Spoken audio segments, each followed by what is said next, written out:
এই ভিডিওতে আমরা কথা বলার চেষ্টা করব ভরবেগের সংরক্ষণশীলতা নিয়ে। ঠিক আছে, কি নিয়ে কথা বলার চেষ্টা করব? ভরবেগের সংরক্ষণশীলতাকে নিয়ে। ওকে, আচ্ছা, যে কোনো কিছু সংরক্ষণশীলতা এটার মানেটা কি? এটা মানে হচ্ছে এটা সংরক্ষণ থাকে, মানে আদিতে যতটুক থাকবে আর শেষও কি থাকবে, ততটুকুই থাকবে। ঠিক আছে, আদি আর শেষের সবকিছু কি থাকবে, সমান থাকবে। যেহেতু এটা ভরবেগের সংরক্ষণশীলতা নীতি, তাইলে এটা আদি ভরবেগটা কিসের সমান হবে? শেষ ভরবেগের সমান হবে। ঠিক আছে, তো আমি কি বললাম যে যে কোনো কিছু সংরক্ষণশীলতার মানে হচ্ছে আদি অবস্থা আর শেষ অবস্থা কি হবে, সেম হবে।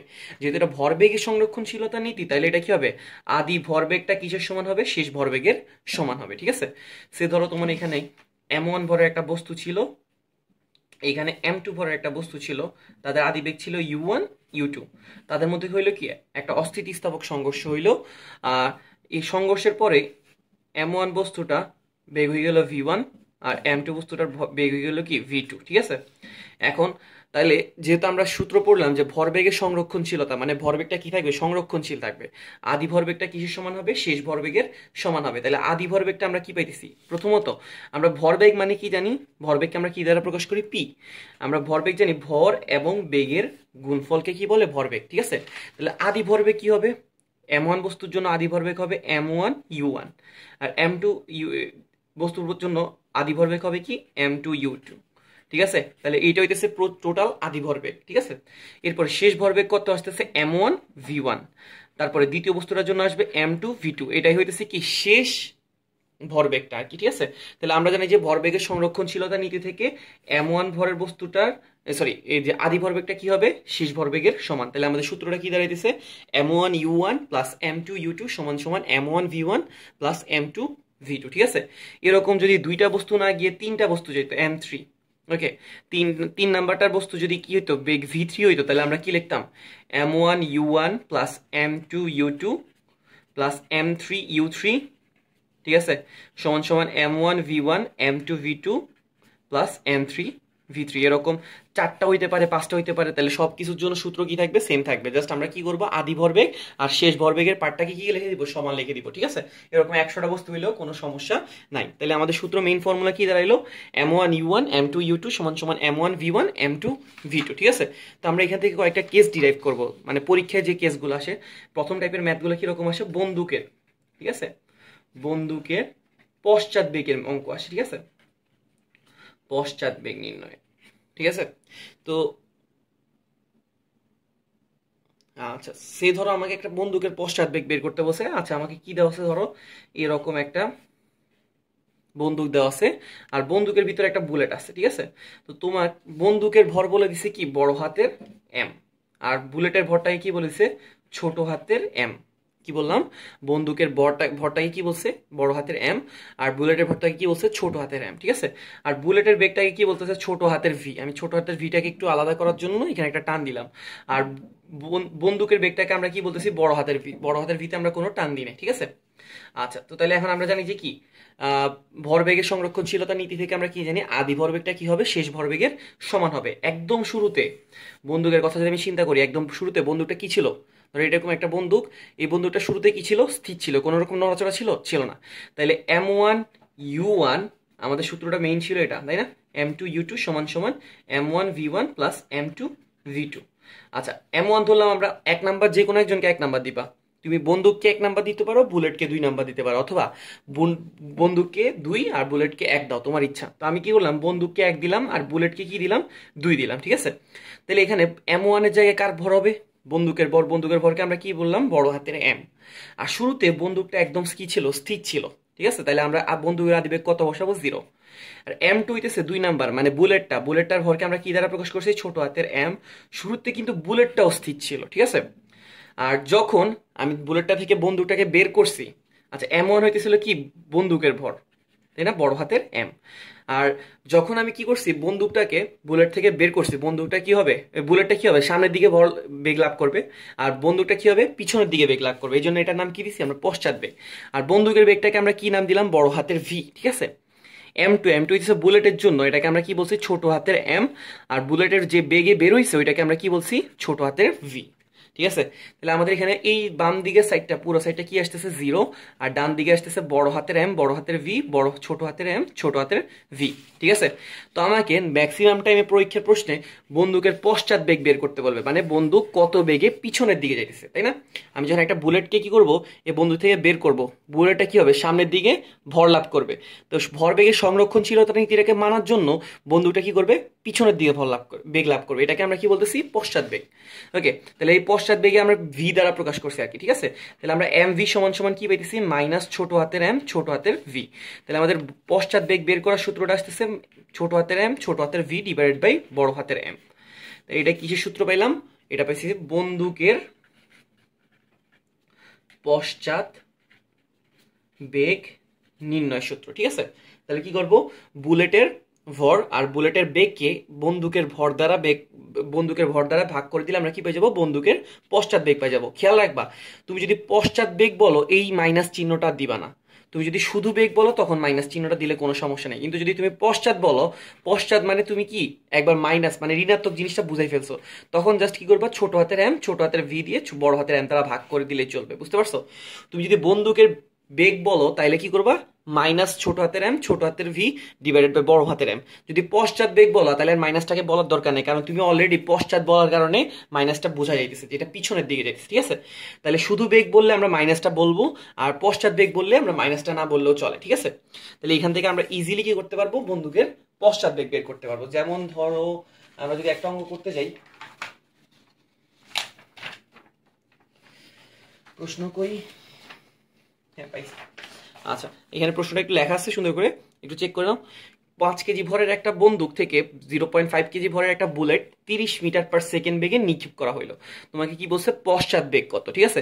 তো প্রশ্ন আমার কাছে কি চাইছে, বন্দুকের পশ্চাৎ বেগ। যদি বন্দুকের বেগ চাইতো আমি মাইনাসটা আনতাম, কিন্তু পশ্চাৎ বেগ বলার কারণে আমি আর মাইনাসটা কি আনবো না, মাইনাসটাকে আমার আনার দরকার নেই।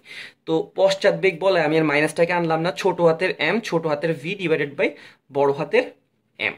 ছোট হাতের দ্বারা আমরা কি বুঝেছি, বন্দুক আর বুলেটের মধ্যে বুলেটটাকে আমরা ছোট হাতের দ্বারা রিপ্রেজেন্ট করছি। ঠিক আছে? তো ছোট হাতের এম ছিল বুলেটের ভর আমাকে প্রশ্ন দিয়ে দিছে কত, 0.5। আর ছোট হাতের ভি ছিল বুলেটের বেগ প্রশ্ন আমাকে দিয়ে দিছে কত, 30। ঠিক আছে? আর বড় হাতের এম ছিল বন্দুকের ভর আমরা কত পাইছিলাম, মানে প্রশ্নে দেওয়া ছিল কত, 5। এখানে বসে দিলে আমরা ইজিলি কি করতে পারবো, ক্যালকুলেট করে ফেলতে পারবো যে বন্দুকের পশ্চাৎ বেগ কত।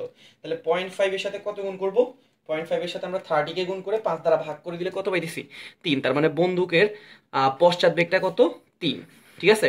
আর যদি কেউ বলতে চায় যে ভাই আমি বন্দুকের পশ্চাৎ বেগ বের করবো না, বন্দুকের বেগ বের করব, তখন কিন্তু মাইনাস দেওয়া লাগবে। ভাই বুঝতে পারছি? শুধু বেগ বললে মাইনাসটা দিব, তখন এখানে -3 বলা লাগবে, কারণ এটা পিছনের দিক বুঝাইতেছে। আর পশ্চাৎ বেগ বললে পিছনে একবার বুঝাই ফেলছো, তাহলে এখানে প্লাস দিলেই চলে। বুঝতে পারছি? শেষ কাহিনী, আর কোনো কাহিনী নেই। তো আমরা আশা করি বুঝতে পারছি পশ্চাৎ বেগ।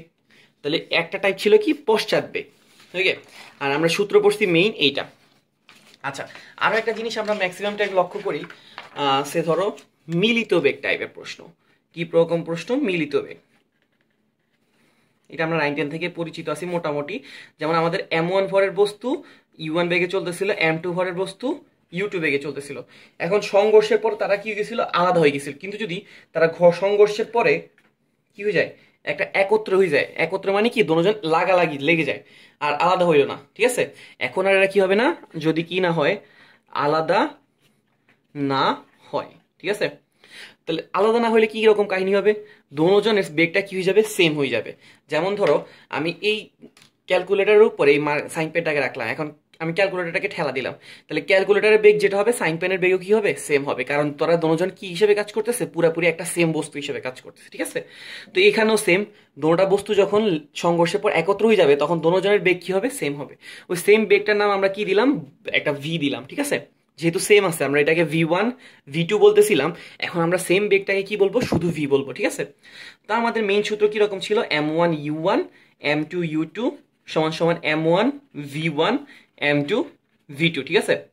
আচ্ছা, আমাদের আদি বেগ হইতেছে কত, u1, আর বস্তুটার ভর হইতেছে m1, তাই m1 u1 m2 u2 এদের কোনো চেঞ্জ হবে না। আচ্ছা, এখন শেষ বেগে দুজনের বেগটা v1 আর v2 এটা কি হবে, v বেগের সমান হবে না? কারণ আমরা দেখতেছি যে দোনোটা বস্তু একই হয়ে গেছে, একই হয়ে যাওয়ার কারণে তাদের দোনোজনের শেষ বেগটা কি আসতেছে, সেম আসতেছে। দোনোটাকে আমরা কি দ্বারা ডিনোট করছি, ভি দ্বারা। একটা ভি কমন নিয়ে নিলে কি পাইতেছি, m1 প্লাস m2, আর এই পাশে থাকতেছে m1 u1 m2 u2।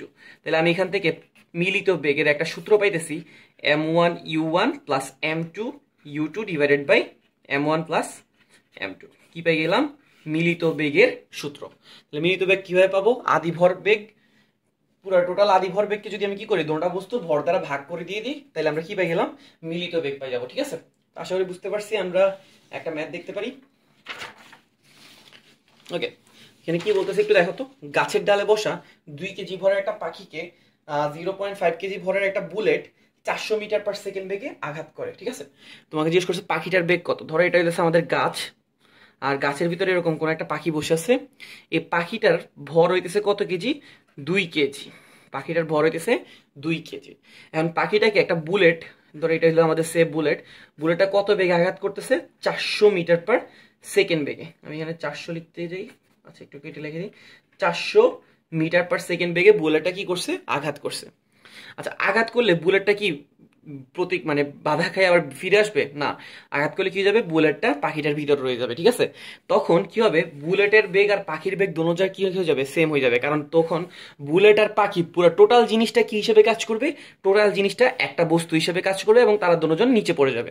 ওকে, তোমাকে জিজ্ঞেস করছে যে পাখিটা কত বেগে পড়তেছে, তাহলে এটা কি, যেহেতু সংঘর্ষের পর দোনোটা জিনিস কি হয়ে গেছে, একটা জিনিস হয়ে গেছে, তাহলে এটা কি কাজ করতেছে, মিলিত বেগ কাজ করতেছে, তাই না? তো মিলিত বেগের আমরা একটা সুন্দর সূত্র একটু আগে লিখে আসছি, m1 u1 m2 u2 divided by m1 plus m2। বুঝতে সমস্যা আছে, m1 u1 m2 u2 সমান divided by m1 plus m2। আচ্ছা, m1 হইতেছে কি, তুমি যে কোনো একজনকে m1 1 দাও আর যে কোনো একজনকে 2 দাও। তুমি যদি চাও বুলেটকে 1 দিতে পারো আর পাখিকে 2 দিতে পারো, আবার বুলেটকে 2 পাখিকে 1 দিতে পারো, ইচ্ছা। ঠিক আছে, তো আমি 1 কাকে দিছি, বুলেটকে। ঠিক আছে, বুলেট, তাহলে m1 কি হবে, বুলেটের ভর। বুলেটের ভর আমাকে কি বলছে, 0.5। আর শুরুতে বুলেটের বেগ কত ছিল আমরা দেখতেছি, 400। ঠিক আছে, শুরুতে বুলেটের বেগ ছিল কত, 400। m2 হইতেছে কি, পাখিটার ভর। পাখিটার ভর কত, 2 কেজি। আর শুরুতে পাখিটা কি নড়াচড়া করতেছিল, কোনো ডান দিকে বা উপরের দিকে বা নিচের দিকে কোনো দিকে কি যাওয়া আসা করতেছিল, করতেছিল না। তাহলে শুরুতে পাখিটার বেগ কত হবে, 0। বুঝতে পারছি, একদম শুরুতে পাখিটা কি ছিল, স্থির ছিল। তাহলে এই যে বসা, বসা বলেও দিছে তোমাকে, বসে আছে, তাহলে স্থির, স্থির আছে। ঠিক আছে, তাহলে শুরুতে পাখিটার বেগ কত, 0। আর নিচে হবে m1 প্লাস m2, দুটোটা ভরের যোগফল।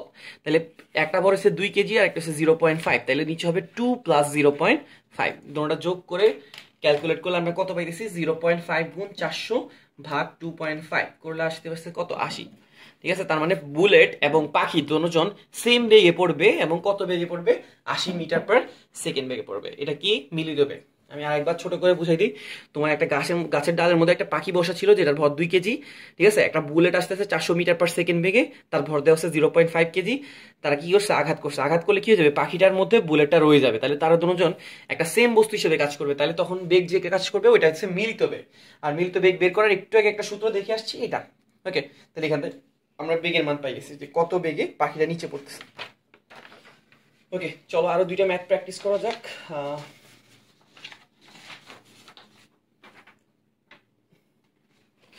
ওই লিখলাম প্রশ্ন। আচ্ছা, এরপরে থার্ডে একটা ম্যাথ আসতেছে কি, সে ধরো তোমাকে কি বলছে, 30 কেজি ভরের একটা শেল আছে। শেল মানে কি, ধরো পাথর বা কিছু একটা বক্স বা যেটাই তোমার ইচ্ছা মতো ধরে নাও। আচ্ছা, একটা শেল 48 মিটার পার সেকেন্ড বেগে উঠতেছে। ধরো এটা হচ্ছে আমাদের শেল, যে কোনো কিছু হইতে পারে। ঠিক আছে, 30 কেজি ভরের একটা শেল আছে। আচ্ছা, এই শেলটা কত বেগে উঠতেছে, এই শেলটা উঠতেছে 48 মিটার পার সেকেন্ড। এখন এই শেলটা বিস্ফোরিত হয়ে 2টা টুকরো হয়ে গেছে। কয়টা টুকরা হয়ে গেছে, 2টা টুকরা। এরকম একটা টুকরা আর একটা টুকরা এরকম। ঠিক আছে, এখানে বললো যে 18 কেজি ভরের টুকরাটা কি হয়ে গেছে, স্থির হয়ে যায় এবং বাকি টুকরাটা কি হয়ে যাবে, উড়ে যাবে। তো জিজ্ঞেস করছে বাকি টুকরার অংশের বেগ কত। ওকে, তোমার এটা পুরো টোটাল বস্তুটা যেটার ভর ছিল কত, 30 কেজি, আর এটা উঠতেছিল কত বেগে, 48 মিটার পার সেকেন্ড বেগে। ঠিক আছে, আচ্ছা, তাহলে তখন পুরো টোটাল জিনিসটা একটা ছিল, এটা ভেঙে কি গেল, 2টা জিনিস হয়ে গেল। ঠিক আছে, তা এখন আমরা কি সূত্র জানি, আমরা একটা সূত্র শিখছিলাম, আদি ভরবেগ মানে ভরবেগের সংরক্ষণশীলতাটা কি ছিল, শেষ ভরবেগের সমান হবে। ঠিক আছে।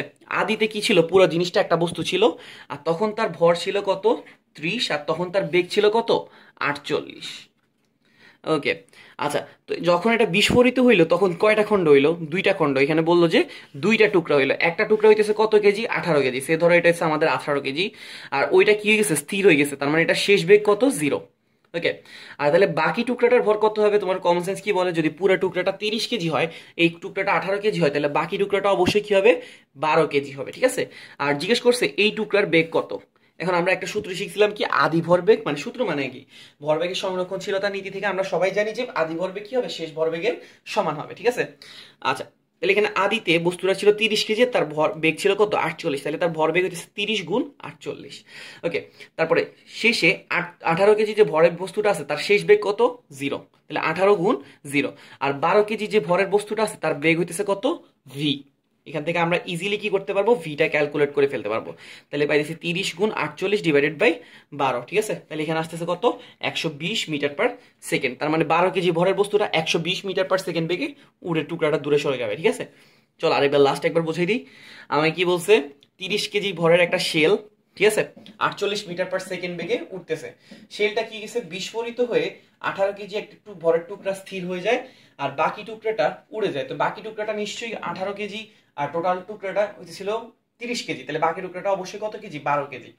তো শুরুতে বস্তুটা কি ছিল, 30 কেজি ছিল, তার বেগ ছিল কত 48, তাহলে আদি ভরবেগ কত হবে, 30 গুণ 48। আর যখন শেলটা বিস্ফোরিত হয়েছে তখন 18 কেজি আর 12 কেজি পাইছে। ঠিক আছে। 18 কেজি পার্টের ভর হচ্ছে 0, আর 12 কেজি ভরের পার্ট হচ্ছে আমি ধরে নিছি ভি। ভিটা ক্যালকুলেট করবো, এখান থেকে আমরা ভিটা বের করে ফেলছি। তো এটাকে তুমি কিন্তু চিন্তা করতে পারো যে আমরা যে একটা মিলিত বেগের কেস দেখলাম, ওকে, মিলিত বেগের একটা সূত্র দেখছিলাম যে মিলিত বেগের উল্টা পার্টটা, মিলিত বেগে দেখলাম যে কি শেষে একত্র হয়ে যায়, মানে দুইটা বস্তু আলাদা থাকে, শেষে কি হয়ে যাবে, একত্র হয়ে যাবে। ঠিক আছে। আর এখানে উল্টাটা, প্রথমে একত্র ছিল, শেষে কি হয়েছে, আলাদা হয়ে গেছে। তুমি এখানে চাইলে মিলিত বেগের সূত্র দিয়েও করতে পারতা। ঠিক আছে। যেমন আমরা সূত্র শিখছিলাম কি, ভি এম ওয়ান, ভি সমান সমান কি ছিল, m1 plus m2, m1 u1 plus m2 u2। ঠিক আছে। তো তুমি উল্টা ভাবে চিন্তা করতে, বস্তুটাকে মনে করে চিন্তা করতে যে দুইটা বেগের বস্তু এসে আটকায় জোড়া লেগে গেছে। ঠিক আছে। তো ভি হইতেছে তাদের মিলিত বেগ কত, 48, m1 প্লাস m2, পুরো দুইটা খণ্ডের ওজন কত, 30 দেওয়া আছে, কত 30। তাহলে এই পার্টটাকে আমি এখানে নিয়ে আসতে পারতাম। আর m1 u1 হইতেছে আমাদের 18 কেজি ভর, যেটা হচ্ছে স্থির, তাহলে 18 গুণ 0, আর বাকি পার্টটা হচ্ছে 12 গুণ ভি। এখান থেকে তুমি ইজিলি কি করতে পারতা, ভি এর মান বের করতে পারতা। ইচ্ছা যেভাবে করো, কোনো সমস্যা নেই, আনসার কি আসবে, সেম আসবে। ওকে। চল লাস্ট আর একটা ম্যাথ প্র্যাকটিস করি, তাহলে ভরবেগের কনসেপ্টটা পুরোপুরি ক্লিয়ার হয়ে যাবে আশা করি। আচ্ছা, এরপরে দিতেছে কি কি দিচ্ছে দেখো তো একটু। 300 কেজি ভরের একটা নৌকা থেকে দুইজন 20 কেজি 25 কেজি বালক 3 এবং 4 মিটার পার সেকেন্ড বেগে দুই দিকে লাফ দেয়। আচ্ছা, তো নৌকাটা কোন দিকে চলবে, তো আমরা একটা নৌকা আঁকার চেষ্টা করি। এইটা হইতেছে আমাদের নৌকা। তো নৌকায় বলতেছে কি, নৌকার ভর হইতেছে কত কেজি, 300 কেজি। তাহলে নৌকার ভর আমি কি করলাম, আঁকলাম 300 কেজি। ওকে। আচ্ছা, 20 এবং 25 কেজি ভরের দুইটা বালক আছে। ঠিক আছে। দুইজন দুই প্রান্তে আছে। এইটা হইতেছে আমাদের 20 কেজি ভরের বালক, তার ওজন কোন দিকে কাজ করতেছে, নিচের দিকে। আর এইটা হইতেছে আমাদের 25 কেজি ভরের বালক, তার ওজন কোথায় কাজ করতেছে, নিচের দিকে। বললো যে দুইজন দুই দিকে লাফ দিতেছে। দুই দিকে মানে কি, একজন যদি এদিকে লাফ দেয় আরেকজন কোন দিকে লাফ দিবে, এদিকে। এটা কি বুঝতে পারছি, দুইজন দুই দিকে মানে কি, দুজনকে একই দিকে, মানে এইদিকে লাফ দিলে এইদিকে না, দুইজন বিপরীত দিকে লাফ দিতেছে। ঠিক আছে। আচ্ছা, বলতেছে নৌকাটা কোন দিকে চলবে, নৌকাটা কি এখন এদিকে চলবে নাকি ওই দিকে চলবে। ওকে। আচ্ছা, এখন তোমাকে 20 কেজি এবং 25 কেজি দুইটা ভরের বস্তু বালক দিল, আর তাদের বেগ দিল কত, 3 এবং 4। ওকে। আচ্ছা, তো তুমি এখন এটা যেহেতু তুমি যে কোনো, এখন দেখো তোমার এখানে কনসেপ্ট কয়টা আসে, মানে টোটাল, মানে বস্তু কয়টা আছে টোটাল, 3টা। তাহলে তুমি কি m1 u1 plus m2 u2 সমান সমান m1 v1 m2 v2 লিখবা, নাকি m1 u1 m2 u2 m3 u3 সমান সমান m1 v1 m2 v2 m3 v3। দেখো আমরা জানি যে 3টা বস্তুর কনসেপ্ট আসলে আমরা এটা ইউজ করব, 4টা আসলে v4 পর্যন্ত যাব, 5টা আসলে v5 পর্যন্ত যাব। যেহেতু এটা 3টার কেস, তাহলে আমরা ইউজ করব কি m1 u1 m2 u2 m2 m3 v3 u3 সমান সমান m1 v1 m2 v2 m3 v3। বুঝতে পারছি। আমরা কি করব, এটা ইউজ করব। ওকে, আচ্ছা, তো এখন দেখো, তুমি যে কোনো একজনকে 1 দাও, যে কোনো একজনকে 2 দাও, যে কোনো একজনকে 3 দাও, তোমার ইচ্ছা। তো আমি কি করলাম, এই দিক থেকে সিরিয়ালে দেওয়া শুরু করলাম। এটা হচ্ছে 1, এটা হইতেছে আমাদের 2, আর এটা হইতেছে আমাদের কি 3। আচ্ছা, তাহলে আমরা এখান থেকে বুঝতেছি M1 হইতেছে কত কেজি, 20 কেজি। M2 হইতেছে কত কেজি, 300 কেজি। M3 হইতেছে কত কেজি, 25 কেজি। কারো কি কোনো কনফিউশন আছে? নাই। আচ্ছা, একদম শুরুতে নৌকাটাও স্থির ছিল, তারপরে 1 নাম্বার বালকটাও স্থির ছিল, 3 নাম্বার বালকটাও কি ছিল, স্থির ছিল।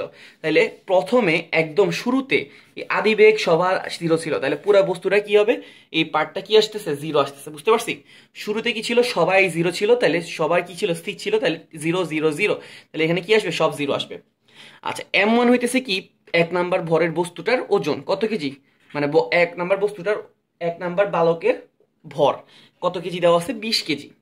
আর V1 হইতেছে তার লাফ দেওয়া অংশের বেগ। ঠিক আছে, এখন একটু ঠান্ডা মাথায় চিন্তা করো, দুইজন বস্তু বিপরীত দিকে লাফ দিতেছে, একজনের দিকে একজনের দিকে।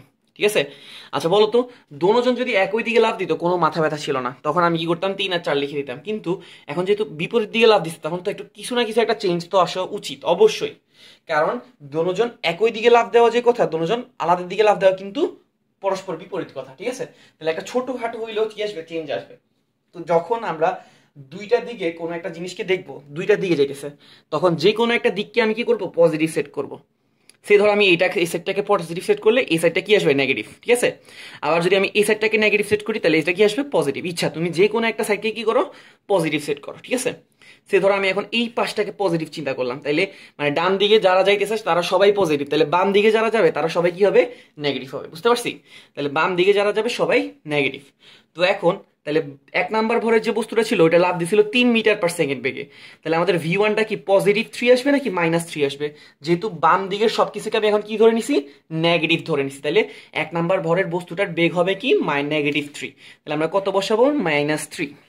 ঠিক আছে, 2 নাম্বারে কি ছিল, নৌকার ভর ছিল কত, 300 কেজি। প্রশ্নে আমাকে কিন্তু নৌকার বেগ জিজ্ঞেস করছে, তাহলে নৌকার বেগটাকে আমি জানি না, এটাকে আমি ধরে নিলাম কি, V। ওকে, তো তোমার এখানে প্রশ্ন থাকতে পারে, এটাকে +V ধরবো না -V ধরবো, তুমি যে কোনো কিছু ইচ্ছা ধরতে পারো, তোমার ইচ্ছা প্লাস ধরলে প্লাস, মাইনাস ধরলে মাইনাস, আনসারটা তোমার সেই ফরম্যাটে চলে আসবে। ঠিক আছে, ইচ্ছা যেভাবে ইচ্ছা ধরো। ওকে, আচ্ছা, এবার হইতেছে কি M3 হইতেছে কি, 3 নাম্বার যে পার্সনটা ছিল ওটা কত, ওটার ওজন ছিল 25, আর সে যেহেতু 4 মিটার পার সেকেন্ড বেগে ডান দিকে লাফ দিচ্ছে, তাহলে তার বেগটা কি হবে, অবশ্যই ডান দিকটাকে আমি পজিটিভ সেট করছি, তাহলে তার বেগটা অবশ্যই কি হবে, +4। বুঝতে পারছি? তোমার ইচ্ছা মতো তুমি যে কোনো একটা সাইডকে কি করে নিবা, পজিটিভ সেট করে নিবা। ঠিক আছে, তাইলে এখান থেকে আমাদের কি আসতেছে একটু দেখো তো, এই সাইডে আসতেছে 0, আর 3 20 কত, আমরা সবাই জানি 60, আর এখানে আসতেছে কত, 300V, আর এখানে আসতেছে কত, 4 25 100। ওকে, তাহলে আমরা এখান থেকে ইজিলি কি করতে পারি, বাকি পার্টটা ক্যালকুলেট করতে পারি। তাহলে এই 100 থেকে 60 গেলে কত থাকবে, 40টাকে ওই পাশে নিয়ে গেলে কি হয়ে যাবে, -40, আর ওই পাশে কত থাকবে, 300V। তাহলে এখান থেকে V এর মান আমরা ইজিলি পাই যেতেছি কত, 40/300।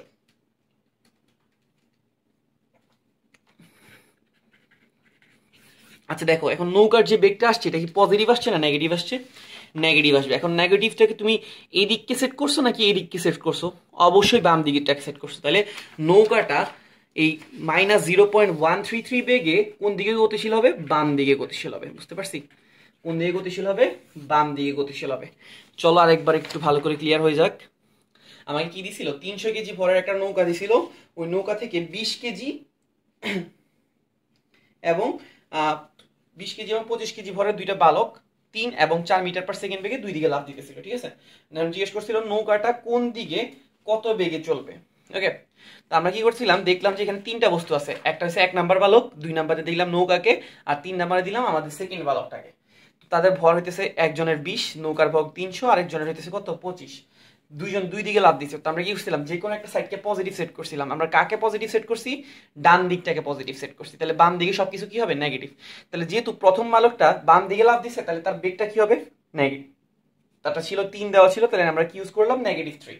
আর যে 3 নাম্বারে যে বালকটাকে ডিনোট করছি, সেই লাফ দিছিল ডান দিকে, তাহলে তারটাকে আমরা কি ধরে নিছি, +4। ঠিক আছে, কারণ ডান দিককে আমরা কি ধরছি, পজিটিভ, বাম দিককে আমরা ধরছি নেগেটিভ। তো এখানে আমরা মানগুলোকে বসাইলাম। এরপর আমরা শেষমেশ নৌকার যে বেগ এটা পাইছিলাম কত, মাইনাস। তার মানে আমরা বুঝতেছি এই ব্যাটা আসলে কোন দিকে লাফ দিছে, বাম দিকে লাফ দিছে। ঠিক আছে, তো তাহলে আমরা ইজিলি কি করতে পারবো, এভাবে যে কোনো রকমের ক্যালকুলেশন করতে পারবো।